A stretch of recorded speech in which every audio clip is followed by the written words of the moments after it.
Olá, meus nobres amigos inscritos e membros do Chanel Espurcriaus que Sombreldes. Tio Spook aqui novamente.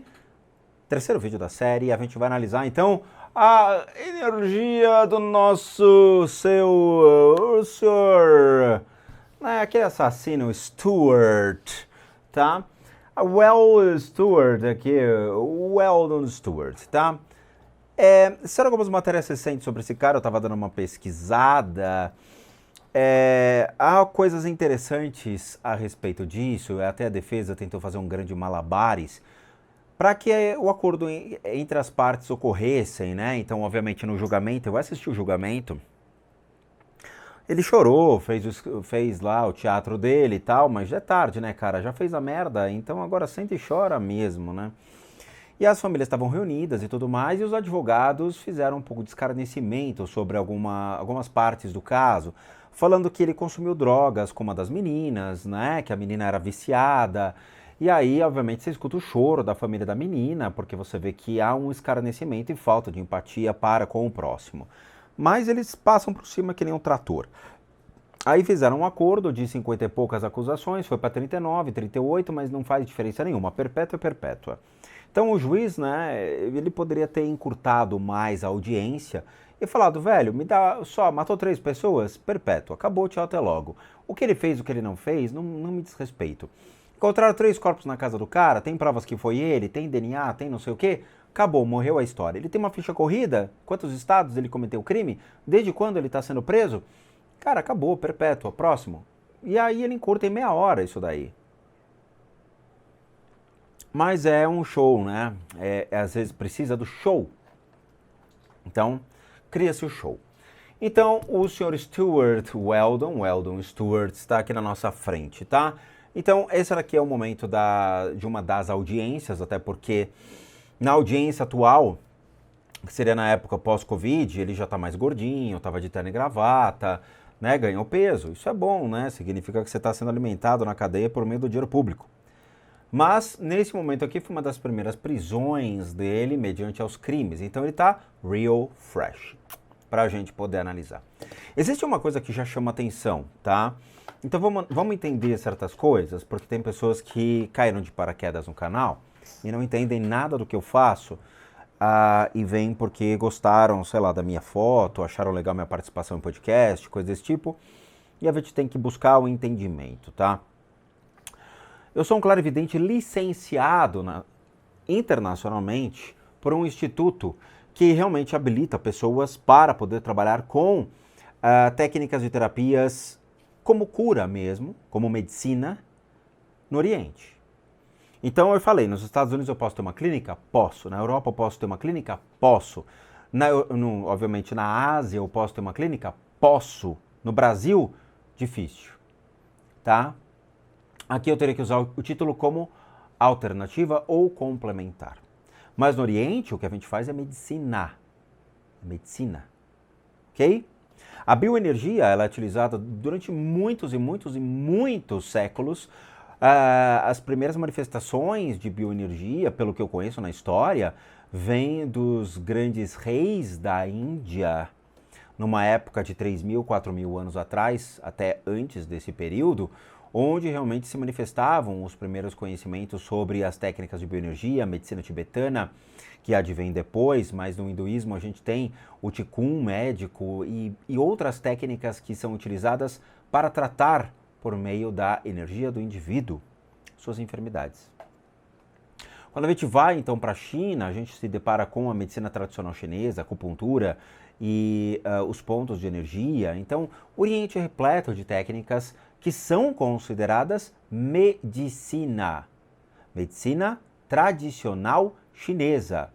Não é pseudomedicina tradicional chinesa, não é nem medicina complementar chinesa, não é nem medicina alternativa, é medicina tradicional chinesa.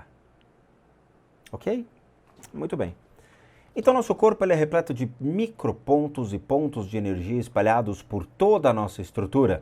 Esses pontos de energia, eles perfazem completamente o corpo físico, interagindo entre o físico, o emocional e o mental. Onde a gente, então, passa a ter um conceito hoje de ser humano biopsicossocial, tá? Então, a gente trabalha todos os aspectos do indivíduo. E no Oriente nós adicionamos a espiritualidade, tá? Que então envolve fatores externos, que seriam então considerados como conceitos do mundo invisível para nós, tá bom? Mas no Oriente é medicina, tá? Quando a gente olha então o comportamento desse animal, literalmente um animal selvagem, um bestial, uma criatura animalesca, um ser selvagem, um ser que realmente não sabe se comportar em uma estrutura de uma sociedade e ataca mulheres indefesas e tira a vida e cerceia mulheres indefesas porque é um covarde, tá? Se tivesse na cadeia no Brasil, talvez, né, não tivesse nem alguns dias de vida, mas é um animal, tá?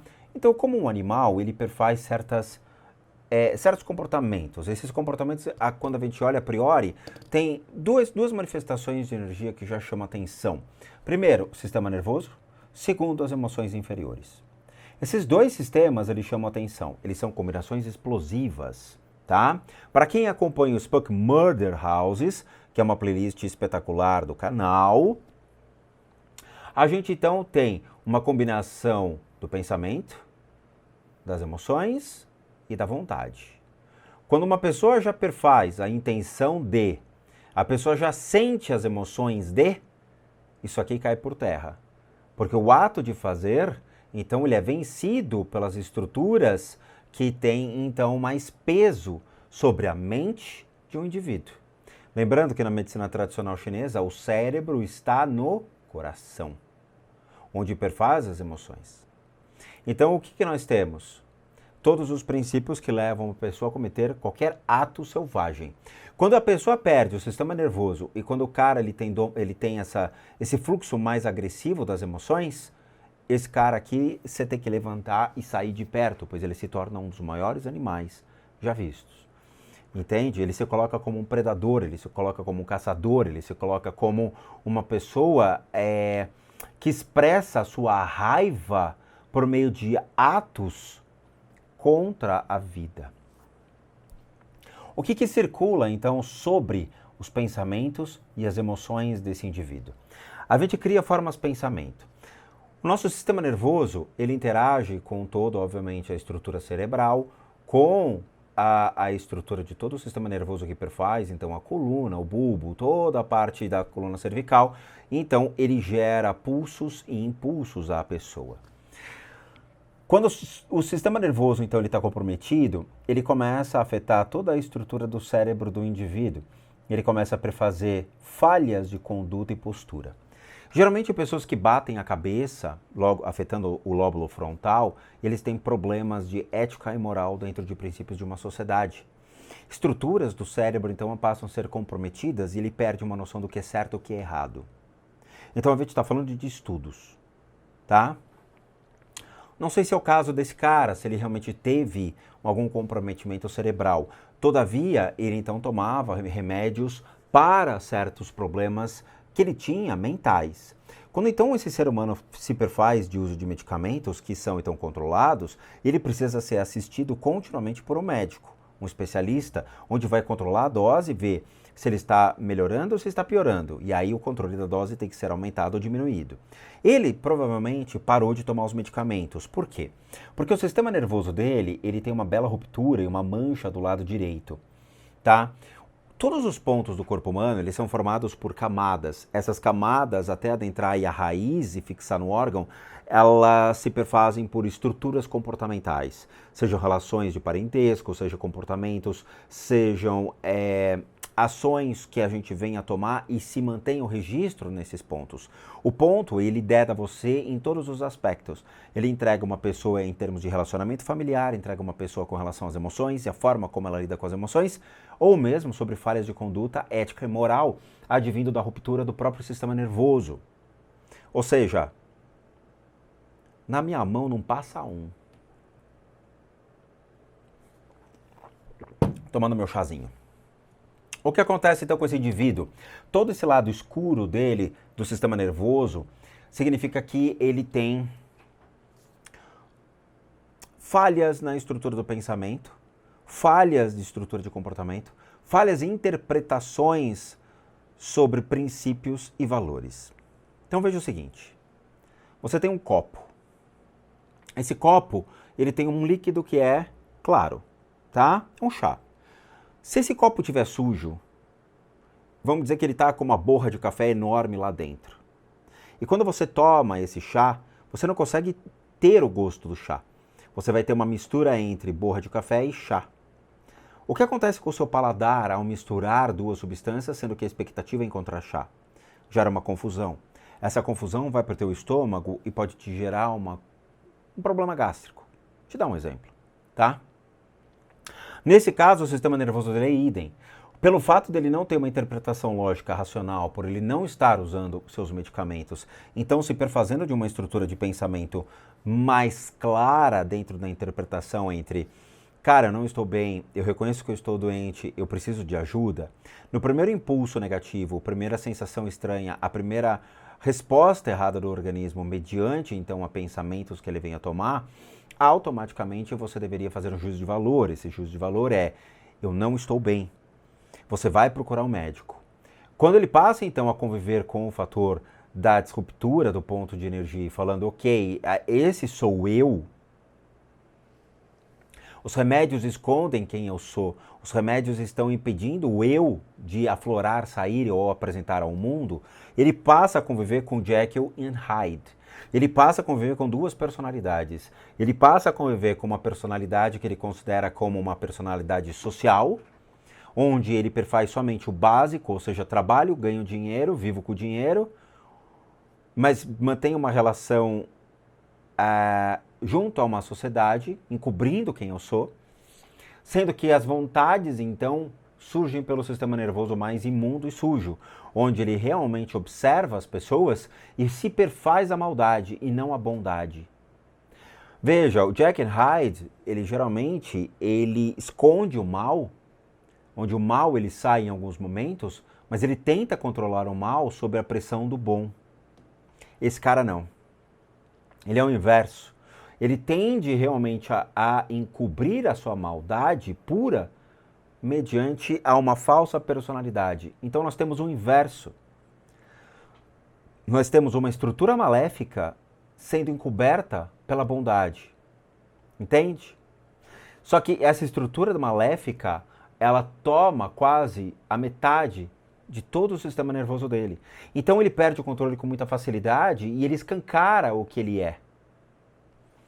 Aí nós temos um outro problema. Além das formas de pensamento que giram ao redor dele, que são formas de pensamento de destruição e dor, pois ele se alimenta da dor das pessoas, ele se alimenta da tristeza, ele se alimenta do sofrimento, ele gosta de ver a pessoa gritar, ele gosta de ver a pessoa chorar e sofrer. Curiosamente, isso deveria estar intrinsecamente ligado a um comportamento de pessoas que passaram por isso. Então vamos lá. Vamos supor que uma pessoa apanhou na escola durante muito tempo e sofreu bullying durante muito tempo. Psicologicamente falando, existem várias maneiras de poder, então, decidir o que vai acontecer com essa pessoa em um futuro. Ou ela se mata, ou ela se torna passiva em todos os aspectos da vida, frustrada, depressiva, doente, com problemas sociais de comportamento, de relacionamento, não permite com que as pessoas cheguem perto ou encostem nela. Ou ela se torna extremamente agressiva junto a menores e mais fracos a ele. Então, comportamentos desse tipo podem ser vistos em pessoas que espancam animais, que matam bichos, que torturam animais. Ele sempre vai se perfazer, então, sobre os mais fracos. Ok? Esse cara ele tem formas de pensamento exatamente disso, de uma estrutura maléfica onde ele se perfaz, então, sobre os vulneráveis. Por isso que acredito eu que a maioria das vítimas foram mulheres, pois elas demonstraram uma fragilidade maior, então ele cresce sobre a fragilidade, a agressão sobre mulheres. Quando a gente gera, então, análise sobre as emoções, o ponto das emoções dele inferior, ele é superior ao ponto das emoções mais nobres. Isso é um problema. Quando a gente perfaz, então, ódio, raiva e explosões contra outras pessoas, a gente sobrepõe ao amor a compaixão. a sentimentos mais nobres. Isso faz com que a base do nosso relacionamento, então, seja dor, sofrimento, ódio, rancor, amargura. Porém, o que mais me chama a atenção é que ele é naturalmente agressivo. Geralmente, Freud olhar para uma figura dessa e falar, me fale sobre a sua mãe. Por quê? Porque o Freud vai explorar, então, as relações familiares desses tipos de indivíduos. Onde ele vai tentar justificar esse comportamento agressivo por uma ausência de mãe, por uma ausência de pai, ou por falta de amor, carinho, ternura, ou relações mais alicerçadas em sua infância. O que não está sendo real. Por quê? Porque geralmente quando a gente tem esses pontos mais aflorados de ódio, raiva e tudo mais, ele está chamando automaticamente o ponto da família. Esse ponto da família, ele teria que estar correlacionado sobre os outros dois.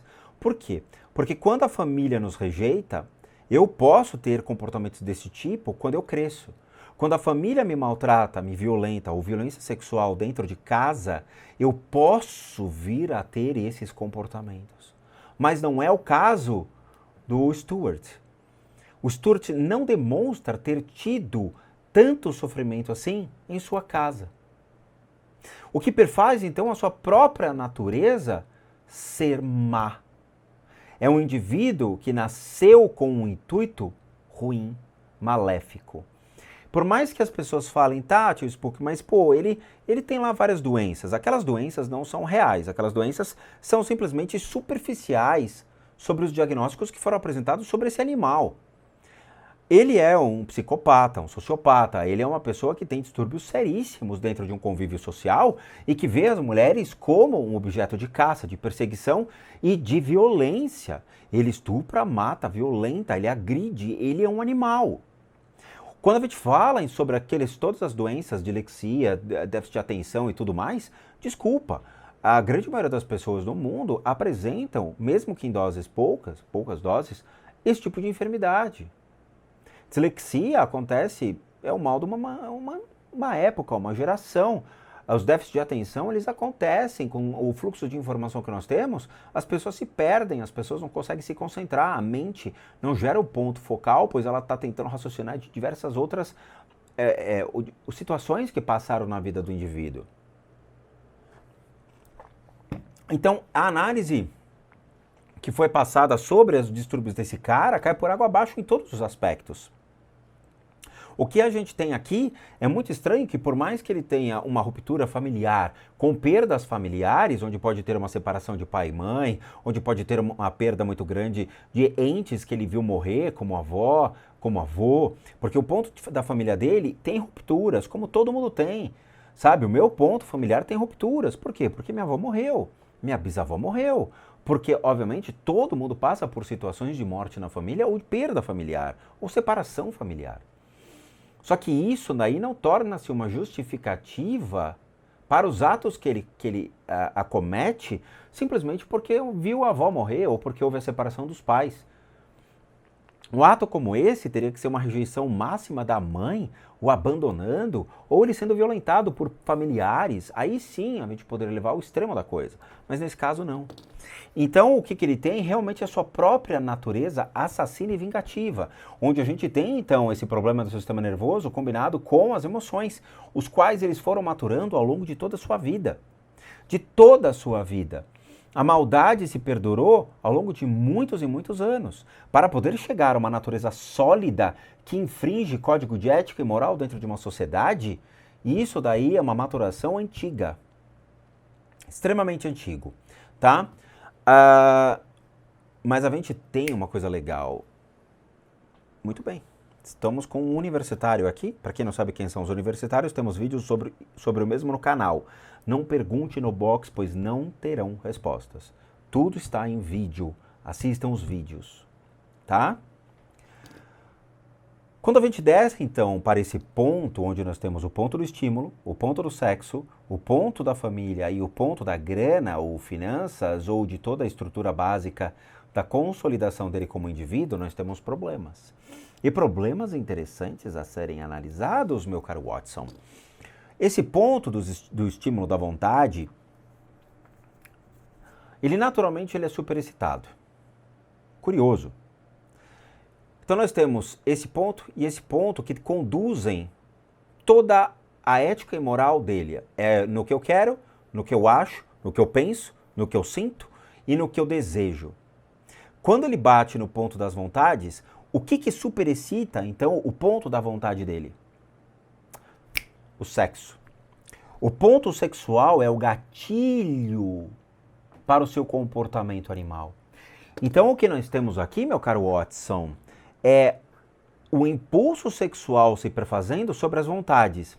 Então, ele trata a mulher, primeiro, como um objeto sexual, com um possível estímulo sexual por algo que ele vê e que excita, seja uma parte do corpo da mulher que superestima ele ou superestimula ele, e automaticamente isso gera gatilhos. Como os gatilhos já estão pré-determinados das emoções, dos pensamentos, o sexo é o que conduz o animal. O sexo é o que conduz o animal. O animal, então, passa a sentir a atração, pensar e desejar a atração. Por isso que ele passa a perseguir mulheres. Ele pode fazer com que uma mulher, por exemplo, ele pode pegar a mulher no primeiro encontro e fazer. Mas a caça, para ele, o objeto de caça é interessante. Então ele gosta de analisar a pessoa, ele gosta de desejar, seduzir ou mesmo caçar a pessoa com base no gatilho do sexo. O sexo gera os dois impulsos e, por último, a pura vontade. Essa pura vontade ela já está engatilhada. Por quê? Porque ele superexcita o sexo e automaticamente com esses dois pontos, esse gatilho aqui fica constantemente acionado. Então o que nós temos aqui é um animal reprodutor que não reproduz, ele mata a vítima. Ele é um animal completo, ele é um animal, tá? Então o que nós temos diante é um animal. Ele tem obsessores, tio Spook? Tem. Tem. Boa. Vamos pegar os obsessores desse infeliz. A gente tem, junto ao ponto sexual dele, nós temos dois obsessores conectados, junto a formas de pensamento dessa vontade e impulso sexual constantemente alimentado. Ao redor dele, gerando o impulso das emoções inferiores, nós temos 4 seres conectados diretamente às emoções inferiores, causando então a percepção, a vontade, a necessidade de estar sempre agindo pelas emoções e alimentando as emoções. Vamos lá. Junto ao ponto sexual, 2 pessoas, tá? 2 obsessores conectados a ele. Tem 2 cordas puxando esses seres. Esses seres estão todos conectados à parte de trás. Eles estão atrás dele, tá? Eles estão atrás. Quando tem muita gente assim, dificilmente os obsessores, eles se perfazem ali montando em cima, tá? Que nem um Lego. Eles geralmente ficam afastados observando, mas sempre conectados ao rapaz. Isso faz com que, curiosamente, alguns minutos de sobriedade aconteçam. Então, num julgamento, quando você tem um assassino ou um animal como esse, quando tem muita gente em cima, os obsessores tendem a se afastar. E com isso eles perdem um pouco essa conexão direta com ele, e ele pode chorar, ele pode falar que ele é o culpado, ele pode assumir realmente os atos cometidos. Pode, tá? Então esses seres ficam atrás. Quando a gente fala de estímulo sexual, com homens é muito curioso, e aí a gente começa a entrar na amostragem, tá? Então ao longo de muitos anos nessa indústria vital, eu realmente prestei atenção com relação à energia sexual e quais são os seres que se conectam a isso. Temos um vídeo sobre isso no canal específico, que foi uma das limpezas de casa, de um rapaz que namorava, então, uma moça que era uma garota de programa, tá? Ele mesmo confessou, falou, a menina que tá aqui em casa é uma garota de programa, tô namorando com ela, tá? Não sei se ela tinha parado de fazer programa, se ela continuava fazendo programa, não me lembro em nada disso, porém, tá? A energia estava lá. E nós tínhamos, então, dezenas de obsessores sexuais que se perfaziam sobre a casa do rapaz, superexcitando o claramente trazido, então, por essa mulher. A grande maioria dos obsessores sexuais são mulheres, não homens, tá? As mulheres é que são a grande maioria de obsessores sexuais e que superestimulam o homem. O homem não é superestimado por obsessores masculinos de sexo, mas por femininos, tá? Então aqui a gente tem 2 obsessores femininos que estão conectados diretamente à frente do birigui dele. Então isso faz com que o ponto ele não tenha um controle, ele tem um descontrole. Cara, é a mesma coisa o seguinte, estação Sé do metrô, lotado de gente, você quer entrar no vagão e não consegue. Quando a energia é boa, a energia saudável, então está no ponto de energia, você controla seus impulsos. Quando você tem uma energia lotada, lodosa, repleta de viscosidade no ponto de energia, a energia boa ela não se perfaz. Então ela tende a afetar o órgão sexual, podendo causar, em alguns casos, impotência. Por estar sobrecarregado de lodo, por estar sobrecarregado de energias ruins, isso causa então impotência. Em alguns casos, veja, eu coloquei um condicional. Eu tenho que colocar condicionais para as pessoas, tá? Pois as pessoas, elas são extremistas, elas assumem verdades absolutas mediante ao que elas acham que, sobre aspectos de coisas que elas nunca estudaram. Então, a condicional, em alguns casos, pode gerar o excesso de energia como um lodo e potência sexual. Para mulheres, por exemplo, podem afetar útero e ovário, causando problemas de ovário policístico, problemas menstruais, pode causar corrimentos, bactérias, acúmulo de bactérias, com o excesso de energia no ponto sexual. Quando a gente limpa o ponto sexual, o órgão, ele agradece. Então, ele fica livre de pensamentos, às vezes são pensamentos que podem causar até hipotência sexual nos homens, mas bem como qualquer tipo de enfermidade que venha a acometer o órgão, tá? Então, nesse caso, você tem essas 2 pessoas que ficam estimulando e superestimulando o órgão. Os pensamentos dele não chegam ali no sentido de preciso controlar meu estímulo ou eu tenho que me concentrar no trabalho. Ele passa, então, a viver em dependência desses superestímulos, ok? Com relação ao ponto das emoções inferiores, onde a gente tem os outros seres conectados, esses outros seres, eles superestimulam o quê? A vontade do crime. E aí é um problema, por quê? Imagina o seguinte, Carandiru, uma cela repleta de assassinos. Esses caras morreram, tal, a consciência deles passa a trafegar no mundo espiritual. Então eles são chamados, atraídos por energias compatíveis. Vou dar um exemplo para você. Vamos supor que você detesta o seu chefe. Um dia você fala, puta, eu queria matar o meu chefe. Você fala brincando. Mas de repente você sente assim uma coisa estranha em você. Algo que começa a afetar o seu sistema respiratório, algo que começa a afetar o seu estômago, até mesmo começa a causar diabetes, porque ele bloqueia completamente todo o fluxo que envolve estômago, pâncreas e fígado. Fígado, leia-se, é um elemento da raiva também. A somatização de muitas enfermidades da raiva também se dá no fígado. Bom, quando a gente tem esses 3 órgãos que envolvem, então, essa ação da raiva, acontece o quê? Você começa a ter as emoções, as sensações e até o pensar na possibilidade. Aí você se questiona falando, cara, mas eu sou super do bem, por que eu faria um negócio desse? O questionamento faz com que os seres que estão conectados a você, que advém então do seu pensamento gerado, jogando ao léu, dizendo, poxa, mas eu gostaria de matar o meu chefe, atrai então esses seres. E quando esse pensamento jogado atrai esses seres, eles começam a afetar exatamente a sua vontade. E é nesse momento que uma mente sã e uma vontade mais equilibrada vai dizer para você, eu estou louco, por que eu vou querer matar o meu chefe? E você busca naturalmente agir contra esses seres. Porém, todavia, contudo, o Sr. Stuart não. O Sr. Stuart, quando ele comete o primeiro crime dele, seja maltratar uma pessoa, mantê-la em cárcere privado e utilizar-se então de meios cruéis para então tirar a dor e o sofrimento de um indivíduo, automaticamente ele já alimenta essa egrégora. Por isso que ele tem tantos atrás dele. E esses seres, então, que estão conectados às emoções dele, começam a gostar do comportamento do Stuart, começam a falar, cara, continua. E ele ganha, então, o quê? Uma motivação emocional. Por quê? Porque ele vê que não aconteceu nada com ele. Se ele vai preso, ou ele paga uma fiança, ou pega uma cana ali, um pouco, vamos dizer assim, pouco tempo, dependendo do estado que ele está, ou seja, o estado dos Estados Unidos, porque cada estado tem uma lei.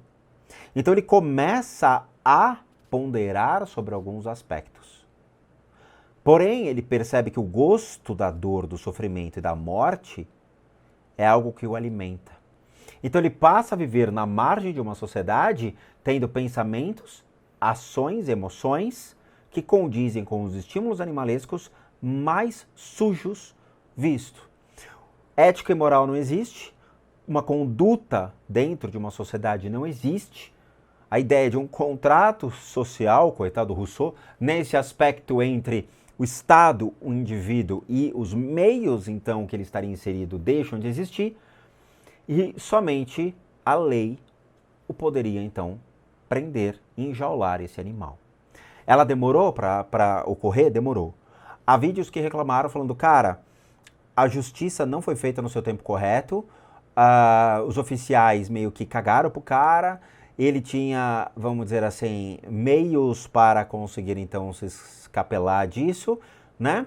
E poderiam ter sido evitadas mais mortes se ele tivesse sido preso logo no início das torturas e dos crimes que ele cometeu. Lembrando que 7 pessoas saíram ilesas e 3 morreram.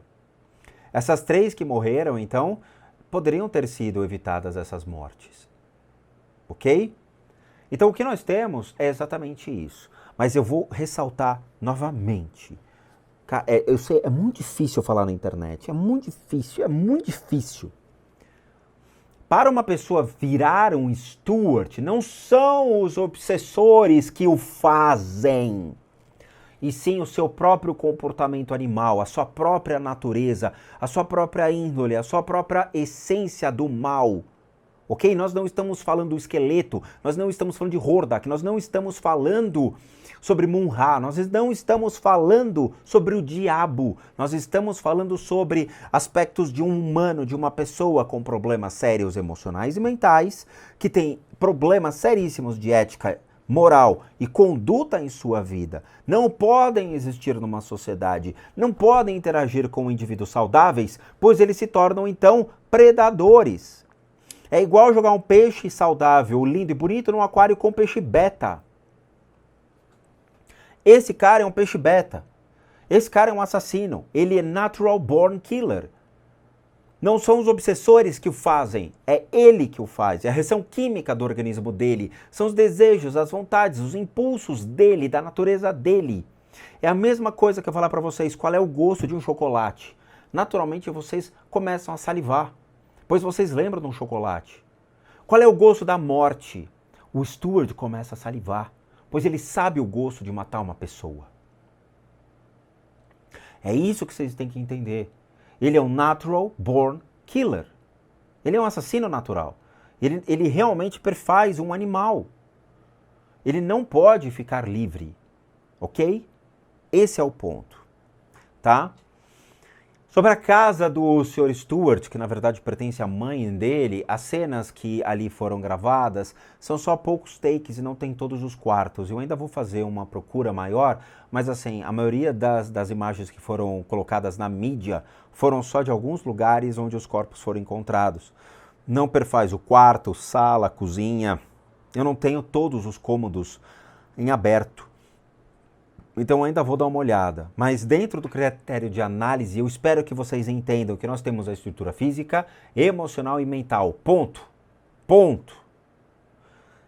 Depois disso, nós buscamos respostas no critério espiritual. O critério espiritual não é o fundamento para eu poder analisar todo o critério do assassinato, do que aconteceu. Eu preciso olhar para o Stuart para saber quais são realmente os seres que estão ao redor dele. E aí sim eu complemento as ações do Stuart. Eu não posso olhar os seres e imaginar o Stuart. Isso significa que não é o mundo espiritual que determina o que você vai fazer ou não. e sim você. Se você já tem esses gatilhos, o mundo espiritual é uma das motivações, uma das diversas motivações que venham a cometer. É sério, é importante se entender tudo o que é dito, porque depois as pessoas vêm falar besteira no box e eu não vou ficar gastando tempo divagando novamente e repetindo os vídeos no box. Eu vou deletar o comentário da pessoa. Vou deletar, tá? Se a pessoa quiser falar comigo, ela paga o meu horário. Ela me contrata. Mas eu não vou ficar repetindo aquilo que eu falo nos vídeos, tá? Então é isso. Novamente, eu quero agradecer a todos, muito obrigado por assistir o vídeo até agora. Como recadinhos finais, todo mundo que sabe que eu, Rodrigo, sou um terapeuta, um psicoterapeuta alternativo. Sou licenciado nacional e internacionalmente por institutos que me habilitam, me capacitam para que por meio de técnicas complementares a gente complemente a medicina e não substitua. Complementamos junto aos tratamentos das enfermidades físicas, emocionais, mentais, bem como as limpezas de casa e as análises de casas. E para aqueles que querem passar por isso, devem encaminhar um e-mail para limpezadecasas@gmail.com. Lá vocês vão obter todas as devidas informações, bem como os respectivos valores. Sim, eu cobro. Por quê? Porque eu sou um profissional das práticas integrativas complementares. Para aqueles que querem ajudar o canal, nós temos 3 formas de donation: PayPal, Seja Membro e Valeu. Os 3 encontram-se aqui abaixo, basta você clicar em qualquer uma dessas abinhas e você pode doar o valor que você quiser ou puder, bem como o nosso site, casasassombradas.com.br, com muita coisa legal para vocês. Vejo vocês nos próximos vídeos e bons sustos a todos nós.